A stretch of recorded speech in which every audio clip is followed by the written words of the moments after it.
Sex and Sensuality, the podcast, where we speak what your dirty mind thinks. We are here every Monday night at 9 p.m. chatting about tantalizing topics that most won't dare say aloud. All right, welcome to Sex and Sensuality, the podcast, where we speak what your dirty mind thinks. I am your host, Miss Mika. We also have Tavi and Gigi. How you doing, ladies? Good. How are y'all?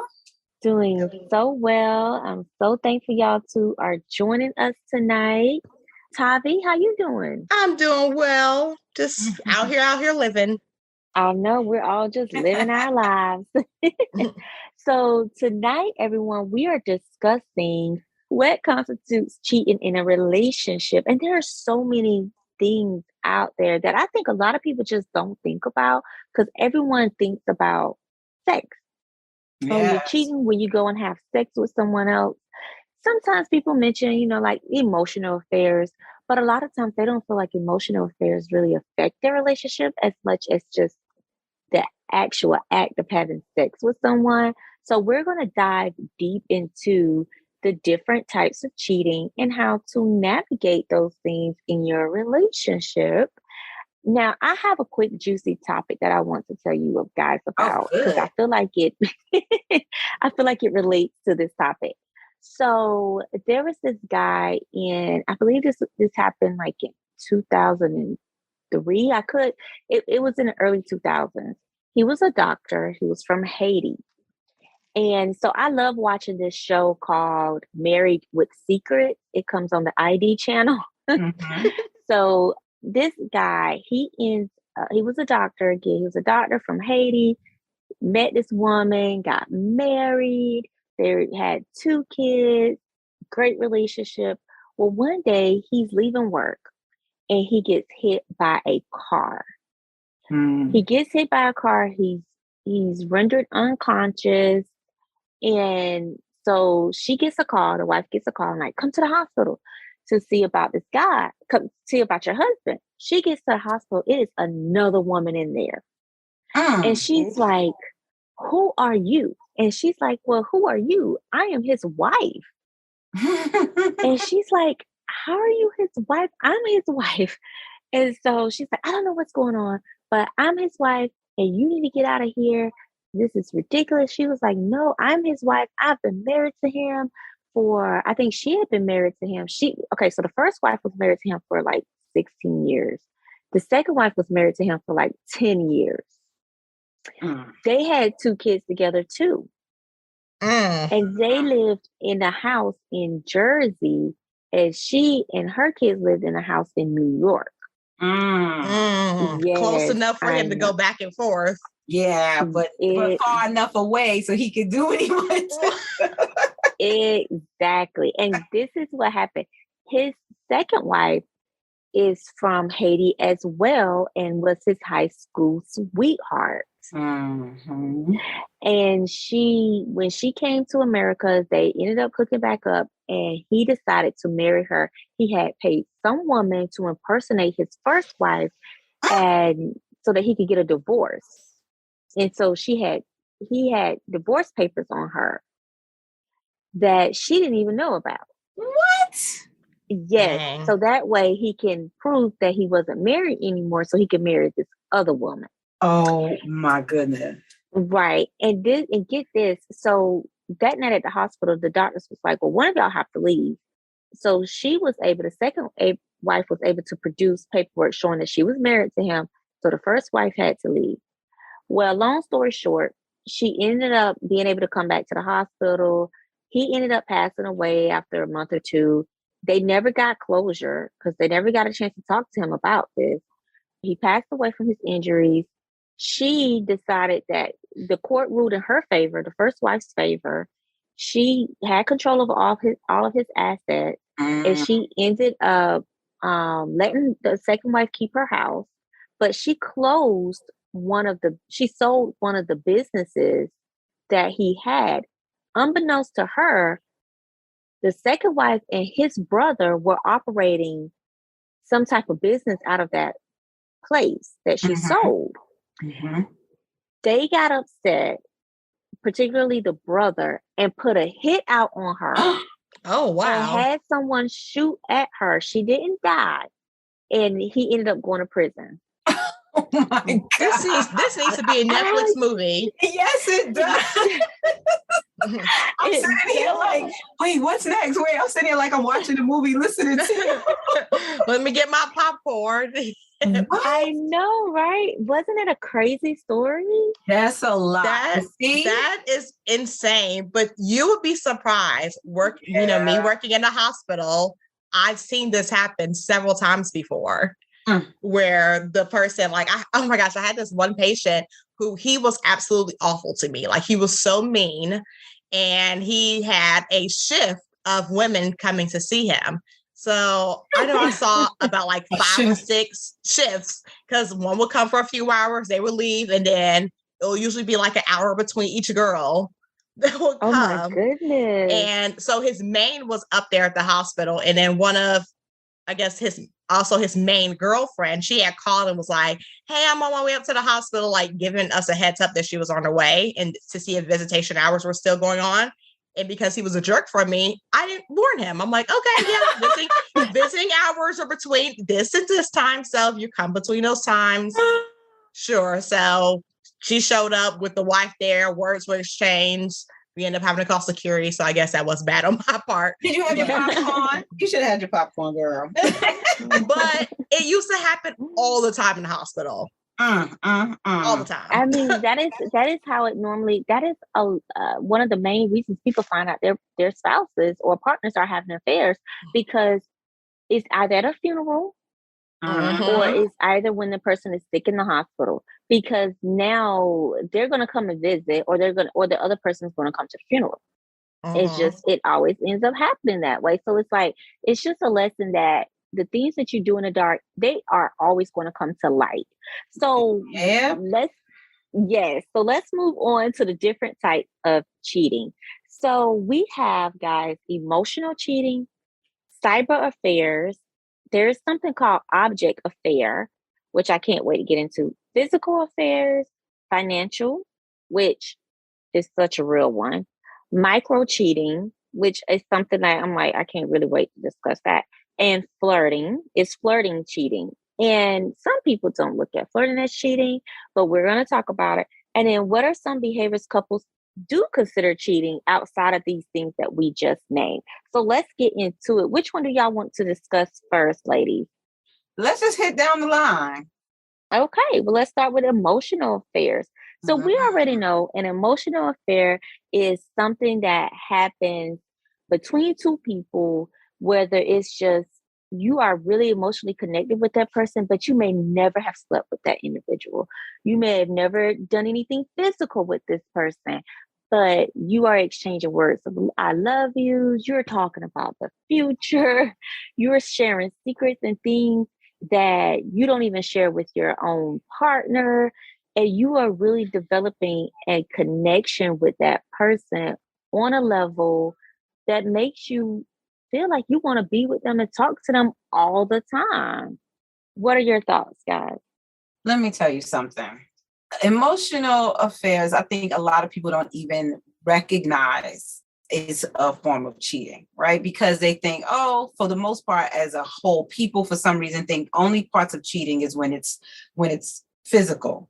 But emotional affairs, to me, is what they say, emotional cheating of the heart, right? Because it, to me, is definitely cheating. You're cheating me of your time. You're cheating me of your conversation. You're cheating me of you when you're spending so much time and effort sharing parts of yourself with someone else. I don't know what you're doing from day to day, but you want to pick up the phone and have these conversations with someone else. You want to send texts and messages, but you're not doing the same for me. I'm one of the type of people that I think emotional affairs are so much more damaging because they can lead to everything else, and it's so hard to come back from those things, because once someone feels like they are invested with their heart in someone, it's hard to pull that back. That's the part that will get people killed, right? Those are the things that make us flip our brains and go crazy. It's because your heart is one of those muscles that just doesn't give when it's invested in someone. And with me, this one is the one that really hits home for me. It really is.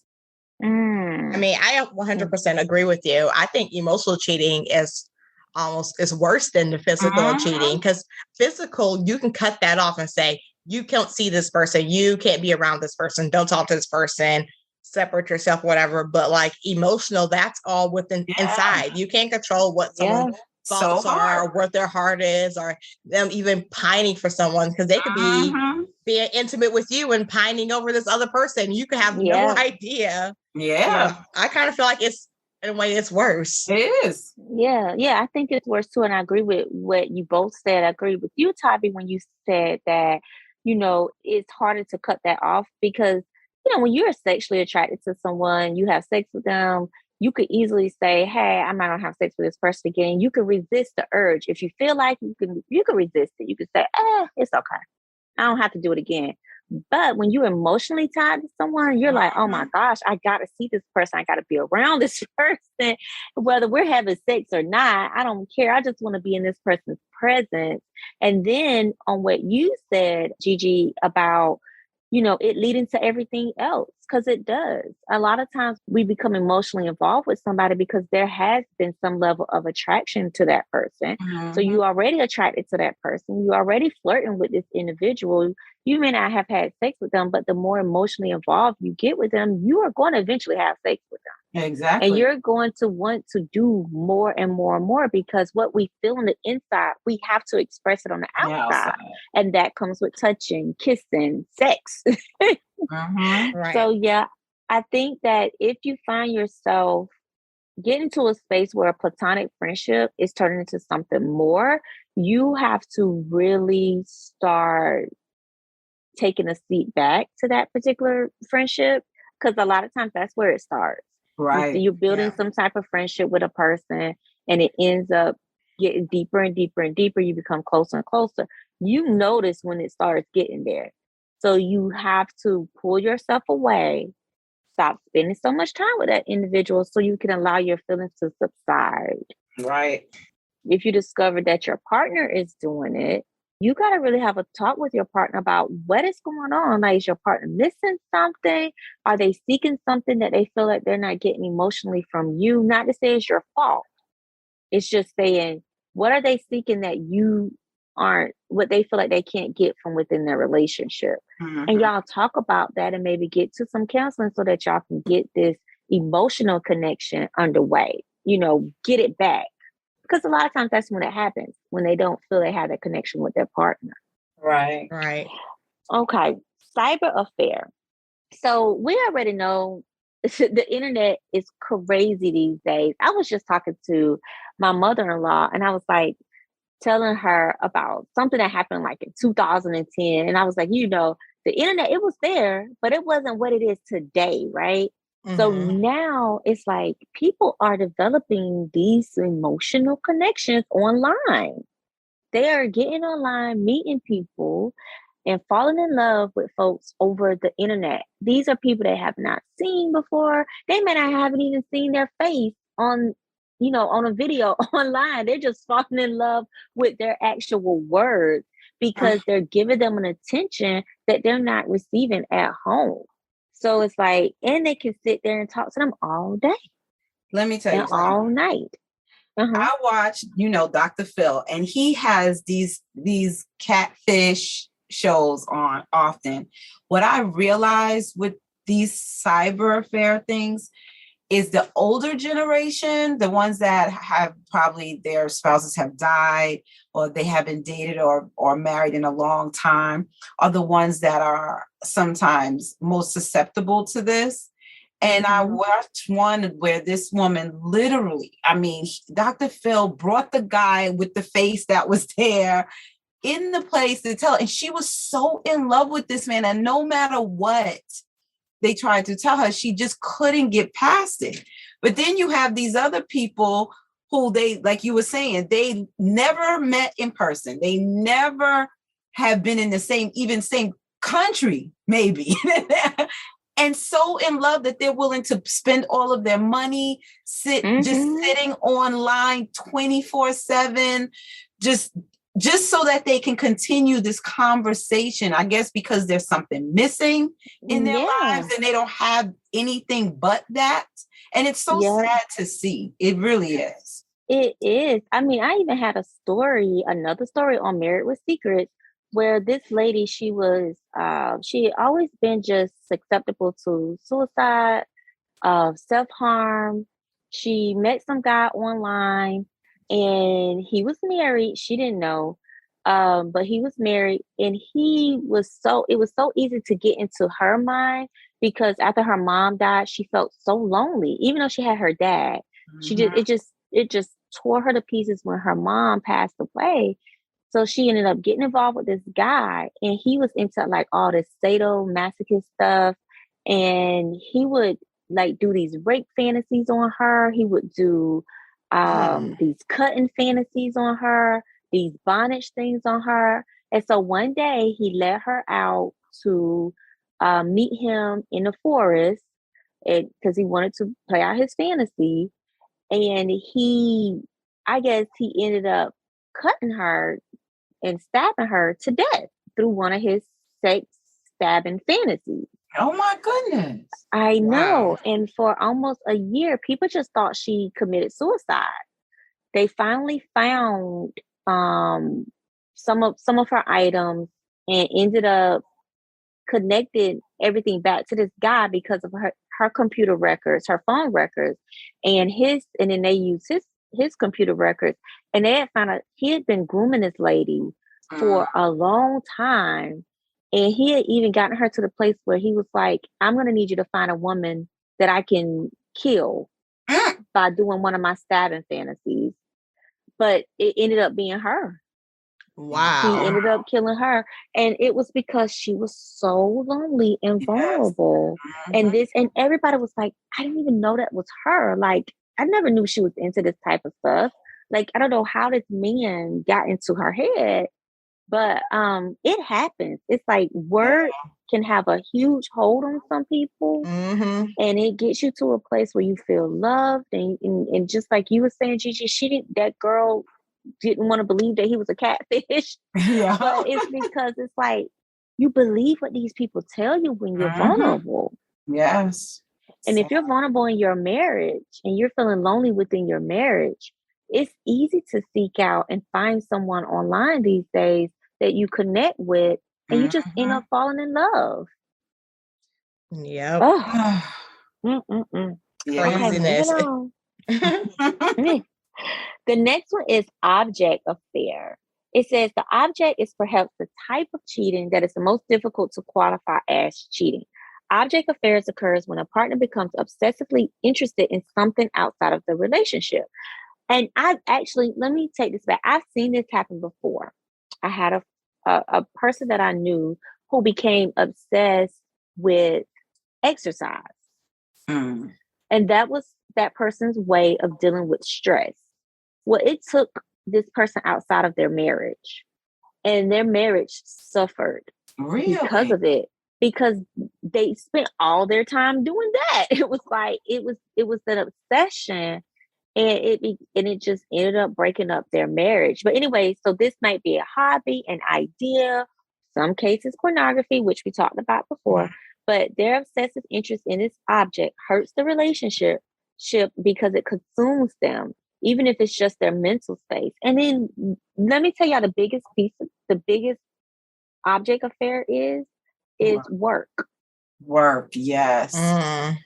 Work will, we know in so many relationships, especially in certain communities, where the man is just working all the time, and it takes him away, or the woman, if it's a woman, and it takes them away from their life. They become obsessed with making money. They become obsessed with being successful, and they become obsessed with making sure they're taking care of their family, that they don't even realize that they're not taking care of their family emotionally.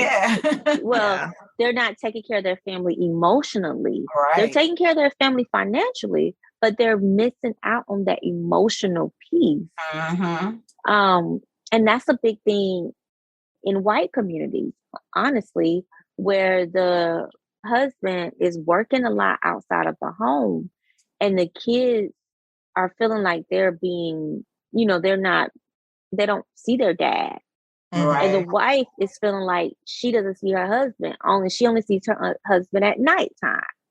And then the husband is like, "Well, I'm providing for you. I'm bringing home the money. I'm making sure you have all of your needs met." But they're like, "But I want you." Right. And we see it a lot on, it's perpetuated on movies all the time in the white community, unfortunately. And I see it a lot in my counseling practice when I deal with white couples. So it does happen, and it's a huge, huge thing. But I also think it's not just white couples. I think it's just any man or woman that has like a high position in a company, or if they are like a celebrity or an athlete, that's where you're going to see it happen most often. A police officer, a lawyer, a doctor, Police officer. Oh, that I have a good story about a police officer. You said what? I said, yeah, police officers, we see it a lot.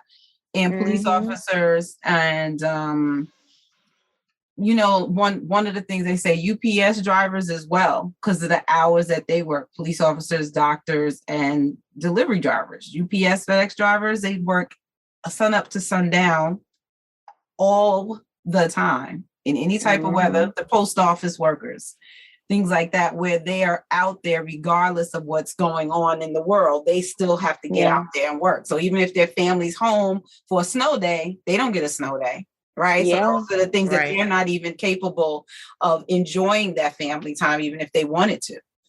Yeah. So the thing with that is being able to balance. There are hobbies and things that we love to do. If work is one of your things that you just love to do, that's fine. But learn how to balance that with family life. I work a lot. I really truly do. And when I was in a relationship with my ex, I didn't know how to balance work and my ex. I didn't. But now that I'm in my relationship with my wife, I can really balance.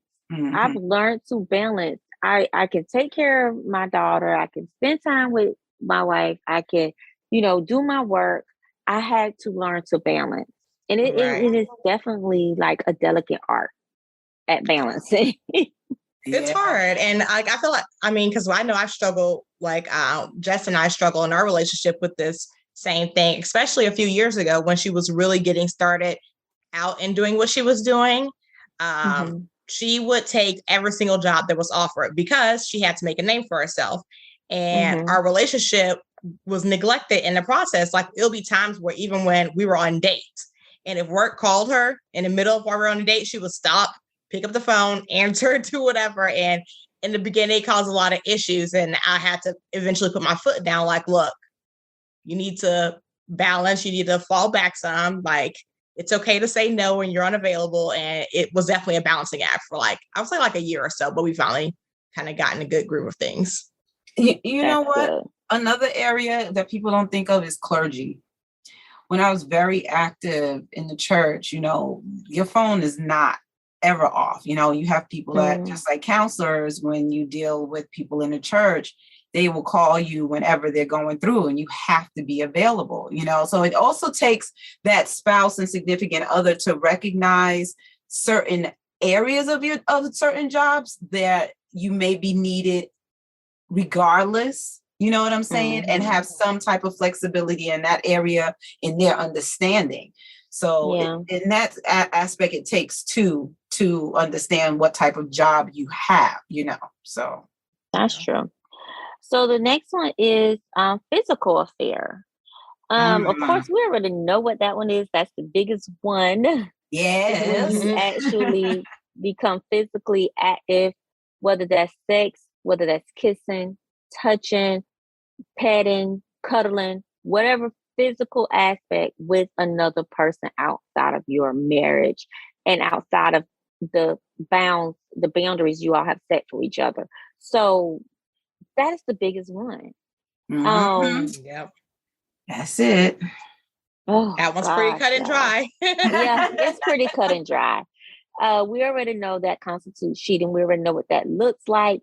And the big thing is with that is if you are out there cheating on your partner and it's because you feel like your partner isn't doing something in the bedroom that you want done, y'all gotta talk. Talk about it.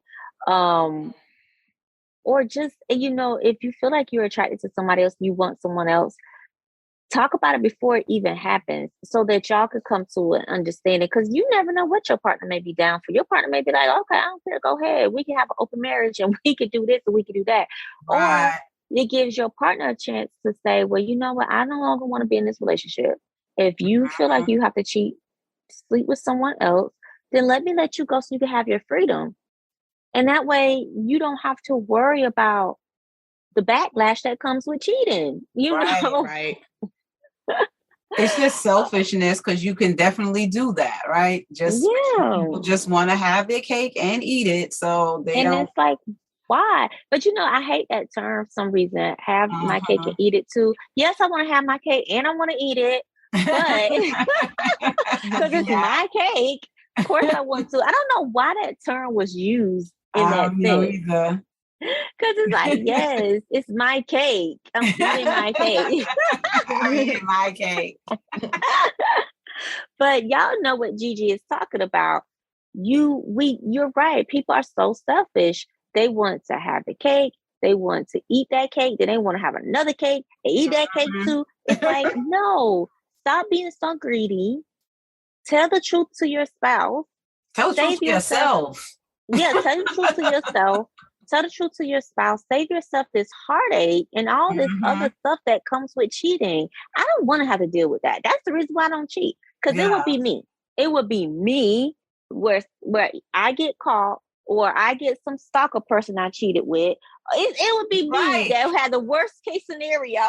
But that's exactly it. Mika, people just don't look. They look at the now. They never see what's going to happen down the road. They just don't see it. So I'm going to tell this story because we briefly talked about it. I'm not going to say no name. I'm just going to say there's a woman who was messing with a married man on and off for a couple of years. They know this man is married, knows this man has children, younger girl, taken care of by her family, but working in the city doing things. And then turns around, and now because she's all in love, because she started dating, what happened was she started dating. When they broke up, she started dating somebody else, and he didn't like that. That's another thing that kills me. How are you going to get mad at the woman that you were messing with dating someone else when you're a married man?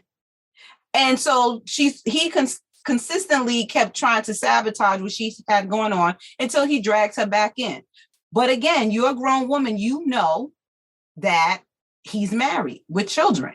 You could just left yourself out of that. I'm not dealing with it. When you finish whatever, if you're not any longer married and I'm not in a committed relationship, then maybe, but now no. But no, she dumped her man, got back with him, all in love. Oh, he really loves me. He does love me. And turns around and she decides that she's wants to have a baby with this man. Could not get pregnant the regular way, the conventional way with them having sex. So to the point that she goes out and does an IVF. Yeah, I think didn't we talk about the story last week? No, we talked about it us. I didn't talk about it on the show. So this is a good point. Okay. The point of this is the things that people don't realize. And she's thinking, okay, he does love me. He went through all of this. So now she's pregnant with a married man's baby. And all this while he's acting like he's in it. And guess what he tells her? You know what? After you had a baby, hit me back. I need to step back. So now you sitting there looking dumb when you've been lying to people. Oh, his wife does know, and he's gonna leave her. Girl, he was never leaving his family for you. And so she planned a baby with him. Yes. Wow. He went through all the things. Yes. But he no longer wants to do anything with her. Nope. She ain't heard from him. No. That is so sad. I mean, I still feel bad for her. Again, what did you think was going to happen? But the thing that is sad is this child that is going to be caught up in this nonsense. And like you said, everything done in the dark eventually comes to the light. And God only knows what's going to happen, because here you are dealing with people and emotions of the heart. A married woman that has no clue that her husband is literally made a baby with another woman. Not just laid down and made, like he literally went through this and then said, oh, because he didn't think it was going to work, because the last two failed and they only had the one left, and he thought it wasn't going to work and then he was going to have to leave her alone. But see, look what happened. Oh my goodness. Yeah, that's such a tough situation. And she's a young girl, so she's she's probably very vulnerable, very naive, and just, oh gosh, that's something we have to dissect in another episode. But yes, definitely, because that's a deep thing. That's a deep thing. Oh Lordy. Okay, so we're gonna move on to, because that's something. I mean, we can't, because if we spend more time on that, we're gonna be talking about that for the rest of the show. So that's a deep story. That's a deep story. The consequences of affairs. So that could we have to talk about that next show. It's consequences of affairs. I think that the consequences of affairs. Financial infidelity. So that happens when couples share finances, but they lie to each other about what's going on with money. Like you have one partner that hide their debts and don't say anything about their debts. You have a partner that may take out credit cards in the other partner's name. Or you go and make huge purchases, or you go and you have a gambling habit. That's the financial cheating that your partner doesn't know about. Or you go and steal money from other people. Whatever you're doing that's financially hidden from your partner, that is financial cheating. And we make light of it, because a lot of wives always be like, yeah, I hide my Amazon boxes from my husband or my wife. But that could be a form of financial cheating, right? Because if we're not telling them what we're spending, or we are overspending, and we're going over budget, we're cheating financially on our partner, because that can have consequences. Because if I overspend my money and now I have to look at my partner and say, hey, can you help pay this bill this month? Your partner already budget for what they're going to pay this month with their money. Now they have to dig and find money to help you on something. So it really affects the relationship when we're hiding what we're doing financially from our other partner. Even when, they always say you should have your emergency fund. That's something else too, that if you're hiding that. So I had a story where a guy, he found out he had been working. They both work. He made like $40,000. I'm just making up numbers, but let's say he made $40,000. She made $20,000. They decided to pay their bills based on that amount of money, right? Well, he finds out during their wedding that she had got a significant raise. Never told him about the raise, and had been putting all that money to the side while he was paying the majority of all the bills.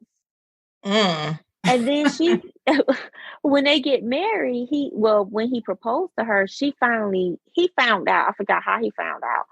And she was like, oh, well, I can pay you back. And he's like, that's not the point. Like, you didn't tell me that you was making this amount of money and that you could have been helping all of this time. I feel like you lied to me for all these years. Like, I think I feel like finances, sex and finances, we already know those are two of the biggest reasons people divorce. When it comes to your finances, it's good you have to be honest with your partner about them. Right. And it's one of the most important things that you should be honest with your partner about. I don't know about squirreling away money and hiding money from your partner, because things happen. In relationships, like you may have to buy a house well, you can't buy a house because now you got all this debt, or you trying to buy a house. Now your husband or your partner is struggling to get the money, but you got like $20,000 in your bank account somewhere. Right. But And you know where that contribute came the from. money. You know where that came from, right? Well, Women I think hiding money. what did you think it came from? I thought it came from when. Oh, go ahead, girl, because I ain't gonna tell you what I was thinking. It came from the older generation telling their daughters that and passing that down because of how the men initially were the only ones were the breadwinners, right? And so when they got little bits of money from them or whatever things they did on the side, to have an account for themselves, because when and if the man decided to go and do whatever he was going to do, most of the time those women were stuck with nothing. They had no money, they had no home, and the men would decide if they decided to cheat in this instance and then decide to leave with their mistress, the women were left with nothing. So this is something that was generational from way back when, but times have changed, right? Because now we're talking about those were housewives that were dependent on their husbands to provide for them. And whatever money they got from them or things on the side is what they kept. But this is different. Now we're women that have our own careers, our own money. So there's really no reason for you to be hiding money and all of that. But I understood it from back then than now. I do understand it from back then too. Go ahead, Tavi. I was saying another thing, like in relationships, because me and my wife had to deal with this because we are a newly married couple, is like, how much is it okay for the other partner to spend without talking to you? So like we had an incident last year. My wife was into the stock markets at some point. And she spent, I don't know, like $2,000, I think, or something like that. And it, like, she didn't tell me about it. It just kind of came out casually in conversation. She was like, oh yeah, I'm watching my stocks. I was like, stocks? What stocks? So then she told me she wasn't hiding it. She just did think that, hey, that's a substantial amount of money I should talk to my wife about. So we had a conversation then. It was like, okay, anything over $500, you need to have a conversation about. And that's a whole other topic we could do, is about relationships and money. Yeah, we definitely have to talk about relationships and money, because I do agree with you that you have to decide within your own relationship, you know, how y'all decide to do finances. And like you just said, we do the same thing. I just say, I don't care what you do with your money, as long as these bills are paid up in this house. I don't care. Do what you want to. But when it comes to significant purchases, yes, we definitely talk to each other about it. But other than that, child, do what you want. Okay. The next one is micro cheating. So micro cheating is just little acts of things that you do, little acts of infidelity. So some of those acts include like flirting with people on social media, or texting folks little flirting messages here and there, flirting with a waitress at a cafe, keeping your dating profile online. That could be something. Continuing to communicate with your ex. Without your partner knowing. Even if it's something friendly, but you're still keeping that line of communication open, knowing that something could happen. Going to events. This one is a little hard for me because this generation is so different. But this one says going to events with another person of a different sex. So let me just. But put that's it this saying way. that you can't have a best male friend or a best girlfriend. Hang on one second. Can we about to jump down your throat? Like, I'm just telling y'all what the article says. But so this is what I take from this. Going to events with another person of a different sex. I think it depends on the type of event you go to, right? So that you go to a concert with your best male friend, or a concert with your best male friend, right? Or whatever, because y'all are genuinely friends. That's different. But some lady at work, oh, I have an extra ticket to this concert and I want you to come with me. Like, that's different, right? Like, they asking your husband to come with them to a concert just because they have an extra ticket. That is somebody of the opposite sex. you're not necessarily friends with this person.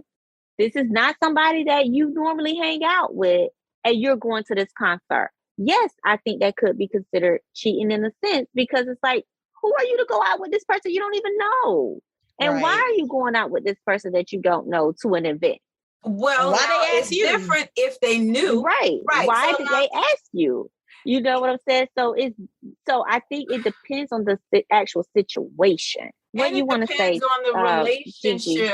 I think it depends on the relationship of those three, meaning the spouse and the wife and the best and the work friend, right? So if the wife knows the work friend, like a good example, like I watch People's Court, right? And Judge Million, she and her bailiff, they have known each other for 20 years. They've worked together, right? They do, and that's funny. They actually came up. They do things that he said, oh, I got such and such, and she'll go. But that's because they've known each other a long time. Right. That's something different from what I was just talking about, though. That I said this is a random person, a random friend at work. Not a friend, a random opposite sex person at work that you're not even friends with. And they just come to you and say, I have this extra ticket that I want you to come to this concert. Not someone that they've known at work, even though they've never... Right, that's what I just explained. I went deep into that, Gigi. So you know what? You're not listening because you're so ready to hop on this. No, I am, because I'm thinking work. Gigi got opinions today. Because I'm thinking at work, that means somebody that just started a job, and then they don't know them. I guess when I'm thinking work is a lot of people that you may not know at work that you're not even friends with.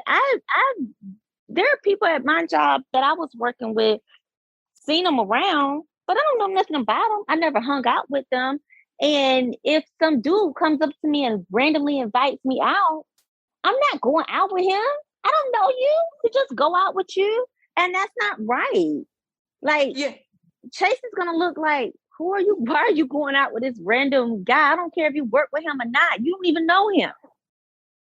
Right. Do you get what I mean? Yeah. And then I think even certain events, because Chase has friends. I have friends too of the opposite sex, right? Chase has, well, I guess in our case, we can't say the opposite sex because we're lesbians. So we have to say opposite, like, stud. So Chase has Chase has femme friends. And if one of her femme friends that she doesn't even really talk to a whole lot, just randomly invites her to like a black tie event, I'm not going to feel comfortable with that, because a lot of times black tie events, you're having to dress up. You wanting to coordinate. It's something you normally do with your partner. It's a coupley thing. It's a coupley type of thing. So I think even if it is a friend that you do know, the type of event makes a difference. It just makes a difference to me. I'm not going, with a stud to a black tie event. I don't even care if that is my friend. What's that? Yeah, weddings are another event too. Like, I feel like that's very coupley. So no. But I had a situation. This happened years ago. So when I was working in the ER, there was a guy who was a travel nurse, and he didn't know anyone, because he was a travel nurse. He was visiting our hospital working in Atlanta. And he was saying how he was homesick and different things or whatever. So I was going to a concert. It was the same thing where I had 2 tickets, and then my friend ended up backing out. And I was like, hey, I'm going to this concert this weekend. Would you like to go? He was like, oh, yeah, that would be super dope. Blah, blah, blah. Let me know how much the tickets are. And we're going to go to this concert. Okay, or whatever. And I'm like, cool. His girlfriend, I guess, back home, found me on social media, messaged me. This was before the concert even happened, as to how inappropriate it was for me to ask him to go to this concert. Like, I'm a woman, blah, blah, blah. And I reached out to him to be friendly. I had to let her know, like, just so you know, I'm a lesbian. I have no interest in your band. He was saying he was homesick. He doesn't have any friends. So that's why I invited him. And then Yeah, once I explained things, she like backed up and she was like, "Oh my gosh, I'm so sorry. Just blame it on my insecurity, blah, blah, blah, blah, blah." But she came for me. Yeah, because it's like I would do the same thing. I'm like, who are you to invite somebody to, invite my wife somewhere? And I'm also the type of person, which I think we should talk about too in another show, is that you should come to me first. That's how I feel. You should come to me first as a feminine woman. If you're going to invite my wife out to something that is, is something like that particular situation. If you're going to invite my wife to something, come to me first and then allow us to have this conversation, allow me to feel more secure about it. Like her friends always come to me about everything. Like one of her friends, she's in North Carolina now because she's at her friend's birthday party. And I know ain't nothing going on between her and her friend. But her friend was like, Mika, I hope you don't mind Chase coming out here to North Carolina for the weekend for my birthday party. I'm like, girl, I'm here. Let her go and go and have a good time. But she was like, well, I wanted to talk to you first because I don't want you to think that it's something crazy or that I'm trying to invite her to something crazy or we're trying to do something sneaky. But I feel like a woman in a relationship deserves a lot of respect and should be treated as such. Okay, we're going to move on real quick because we're wrapping up. So a lot of people said that they feel these types of behaviors are considered cheating. Grabbing or touching inappropriate areas. I agree. Going to an event, having dinner, or buying gifts for someone who's not your partner, which we kind of just talked about. Constant texting, especially explicit text, or flirting with someone who's not your partner. Going on a date with someone who is not your partner. Being on internet chat rooms or social media with the intention of flirting or getting other people's numbers. Meeting up with exes. Grinding and bumping with someone other than your partner while clubbing. I don't really care about that. Flirting or teasing with someone other than your partner. I don't really care about that either because me and Chase are just like natural flirting type of people. Mm-hmm. So, but I think like a lot of these things have to be discussed with your partner. Yes. Yeah. Where did Gigi go? I have no idea. Yeah, I'm listening to you. You going through the list. Well, you stopped talking, girl. So we was like, where did she go? So, Gigi, what are your thoughts about some of those that we just named? Okay, so one of the things that always sticks out for me is the not knowing people type of thing. Like, I feel like people could be sneaky when you hiding someone that is supposedly important to you. Like people always go, oh, that's my friend. Well, how's that your friend? And I never even heard about them. Right. If it's someone that's important to you and I'm supposed to be important to you, I should know who they are. Right. To me, that automatically would disseminate or any kind of insecurities or because if I'm hearing this name for the first time and you tell me, oh, so and so are going and we going to hang out, well, what? Well, who is this?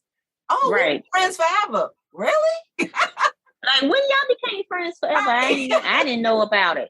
Right. So I don't like that premise that people like to use that as that friend. That I told you that whole friend word thing is a thing for me because people are so easy to just toss it out there and they use it as a cover up for things that friends for whatever that cover up is that you're trying to use it for, whatever that is.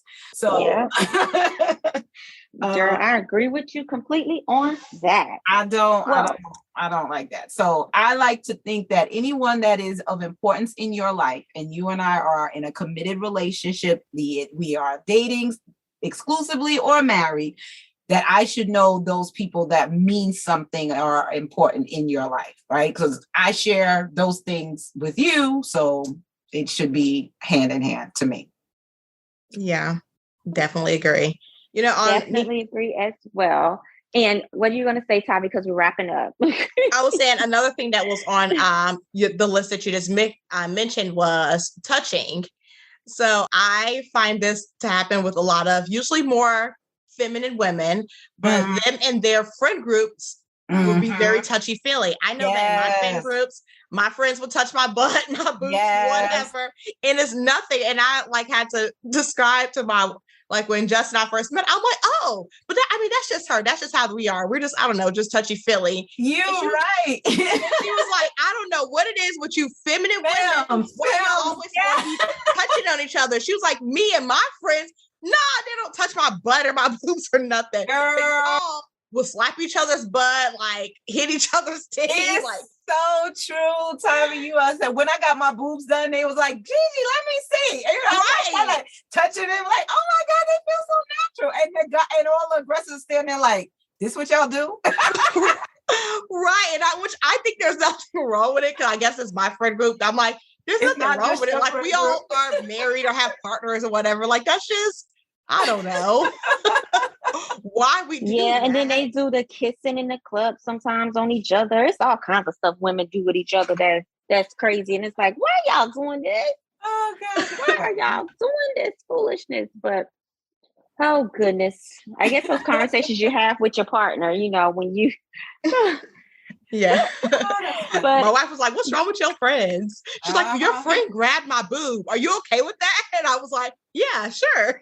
I'm fine with it. That's just, we do that to each other. Yeah, it happens. Okay. Well, I think we've had a great conversation today, ladies. I'm sorry we are running out of time, but we will be back next week, same time, same place, to discuss more. We are here every Monday night at 9 p.m. talking about all the little dirty things that you don't want to say out loud. So we want to make sure that you tune in. We are on all major streaming networks, and we can't wait to hear your thoughts. We want you to share and then join us on Tuesday between 8:30 and 8:45 p.m. as we recap this episode live with you so we can hear your thoughts. I hope you all have a good night. Good night. Bye. Thank you for joining us on